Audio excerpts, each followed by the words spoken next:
Olá a todos, meu nome é Johnny Coelho, sou estudante do primeiro período do curso de Educação Física da Universidade Federal de Lavras.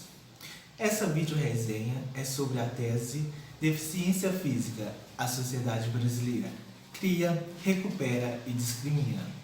Basicamente mostra como os deficientes sofrem na sociedade, vítimas de diferentes tipos de preconceitos e discriminação, em sua maior parte nas áreas de educação, trabalho e lazer. Neste estudo, procurou-se evidenciar como a sociedade exclui esses indivíduos e como a mesma enfrenta tais questões. Esta tese foi escrita por Apolônio Badio do Carmo como exigência parcial para a obtenção do grau de doutor em educação na Universidade Estadual de Campinas no ano de 1989, contendo 243 páginas. Apolônio Badio do Carmo possui graduação em Educação Física pela Universidade Federal de Uberlândia, 1975, graduação em Pedagogia pela Universidade Federal de Uberlândia, 1978, mestrado em Educação pela Universidade Federal de São Carlos, em 1981, e doutorado em Educação pela Universidade Estadual de Campinas, 1989. Tem experiência na área de educação, com ênfase em educação especial, atuando principalmente nos seguintes temas: educação física adaptada, educação especial, educação física e formação de professor e metodologia da pesquisa. A tese é dividida em introdução e em 6 capítulos relacionados à história pelas quais os deficientes vivenciaram ao longo dos anos. De forma crítica, o autor levanta questões que permeiam propostas no plano da política social, nas políticas do trabalho, educação e do lazer. Na introdução, Apolônio deixa claro que a sua tese defendida não é um modelo a ser seguido pelas pessoas que atuam e vivenciam no campo referente à deficiência física, mas como um modelo que possa gerar reflexões e posicionamentos para reverem suas posturas e opiniões. No primeiro capítulo, fica evidenciado a falta de dados referente às escritas sobre os problemas que envolvem os deficientes. Porém, pelos levantamentos históricos feitos, fica claro que esses problemas acompanham a sociedade desde os tempos mais remotos.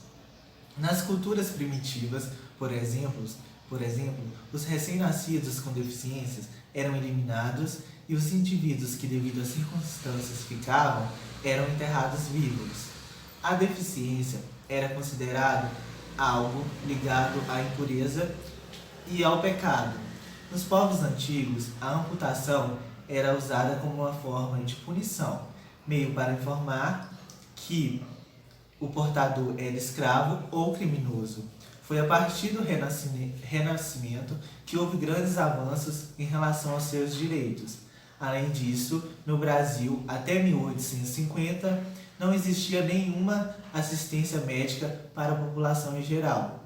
A legislação para os deficientes era precária e quase inexistente. Avançando para o século XX e com esses fatos históricos apresentados, pouco foi feito para mudar a situação social dessas pessoas. Mesmo sendo uma tese velha, ainda há muita exclusão pelas quais muitos deficientes físicos ainda vivem. O capítulo 2 faz uma relação entre trabalho e homem, tendo como referência o sociólogo Karl Marx. O trabalho sempre foi uma necessidade para a sociedade em geral. O trabalho para o deficiente sempre foi negado.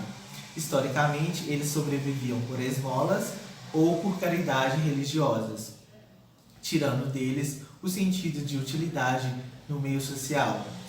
A inserção no mercado de trabalho privilegia mais o trabalho alienado do que o trabalhador, ou seja, não se tem uma preocupação com a forma degradante que o trabalho pode assumir no modo de produção.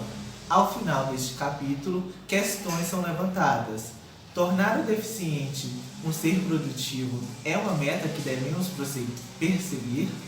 E Como compatibilizar trabalho alienado e o acesso dos deficientes físicos neste mercado, que é regido pela relação eficiência versus deficiência?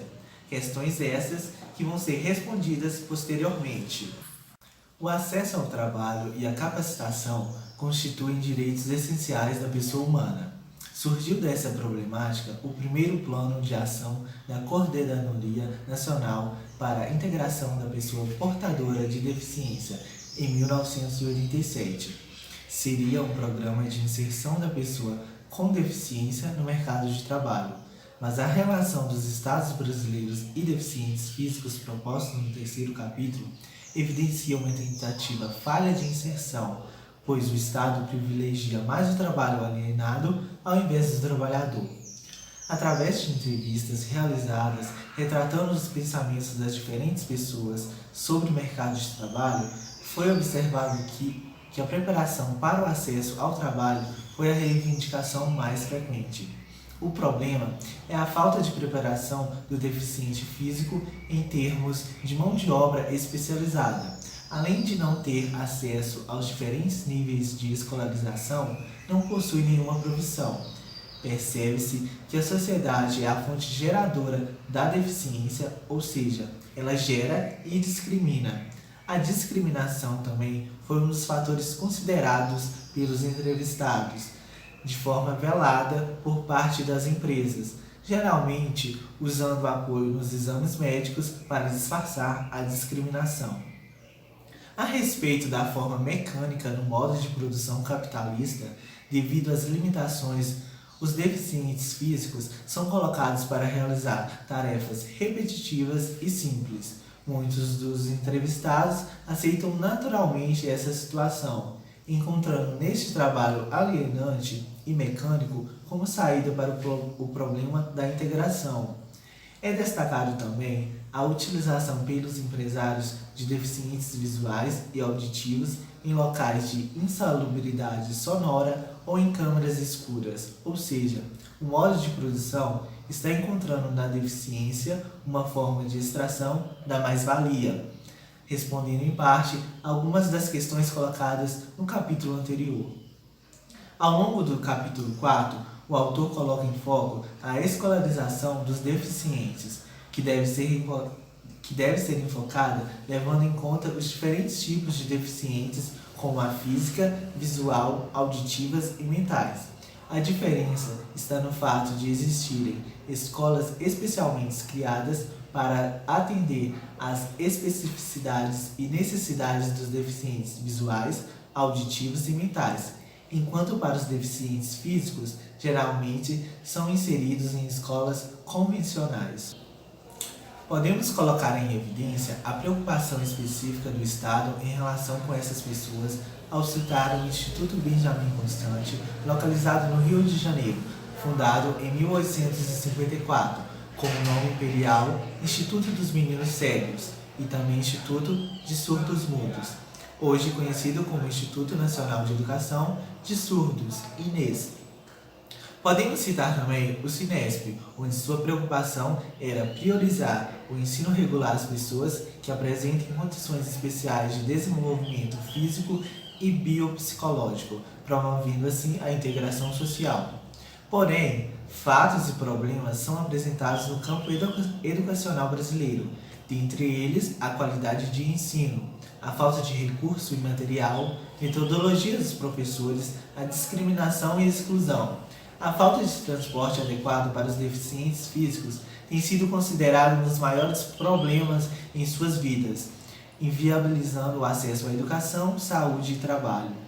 Agora, no capítulo 5, Apolônio coloca questões que envolvem o esporte, o lazer e os deficientes físicos. No que compete estes pontos, não se tem metas ou linhas políticas voltadas para esses temas. O que foi encontrado nas pesquisas foi apenas as Diretrizes Gerais para a Educação Física e Desportos, 1980/85. Só que este documento trata de problemas bem amplos e genéricos, não se preocupando com os níveis de problemas dos deficientes relativos ao esporte e lazer. A partir de 1985, diferentes encontros foram realizados pelo Brasil, a fim de discutir e criar diretrizes para favorecer a integração da educação física e desportos ao contexto da educação especial, gerando vários documentos, destacando-se a Carta de Batatais, onde, abre aspas, a Unesco estabelece que a prática da educação física é um direito fundamental de todos e que os programas devem prioridade aos grupos menos favorecidos no meio da sociedade. Fecha aspas. No entanto, na sociedade, o lazer para essas pessoas é negado, pois oferecem poucas opções e as estruturas oferecidas não são adaptadas. Há também uma comparação entre os deficientes e pessoas não deficientes em relação ao esporte, onde o esporte para os deficientes não são desenvolvidos exclusivos deles. Existem tão poucas modalidades criadas. Em sua maior parte, são esportes adaptados e cópias dos já praticados por pessoas sem deficiência, ou seja, não valorizam suas próprias potencialidades. Por fim, no último capítulo, o autor deixa claro mais uma vez que as discussões realizadas nos capítulos anteriores servem para um momento de autorreflexão e de autoanálise, deixando a critério de cada profissional da área a tarefa de elaborar seus métodos e concepções acerca do tema.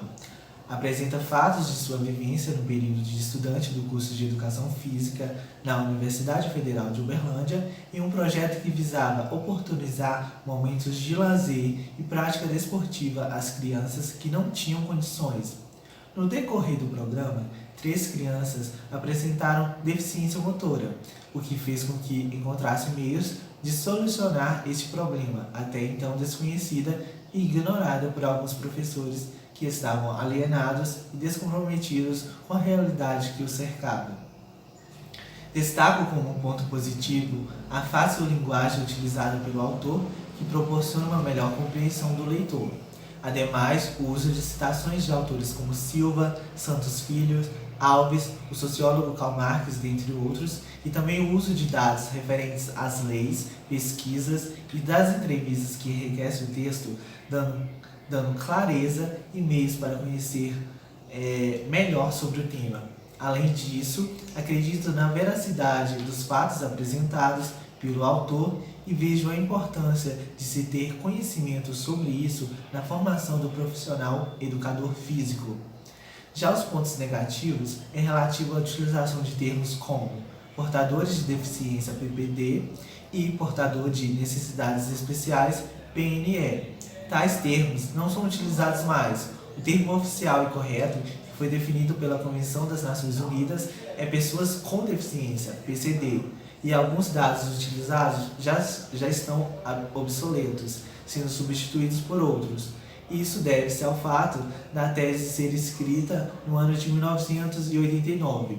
Sugiro esta tese a todos os leitores, porém é fundamental para graduandos em educação física e nas áreas da saúde e profissionais que atuam na área da educação, esporte, lazer e saúde, pois podem se deparar a qualquer momento com pessoas com deficiência.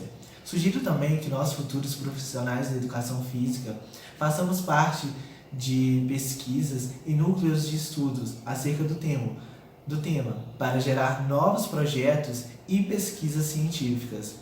Vejo que na sociedade atualmente há realmente discriminação com pessoas que são deficientes e que não há um trabalho tão direcionado para esse grupo de população.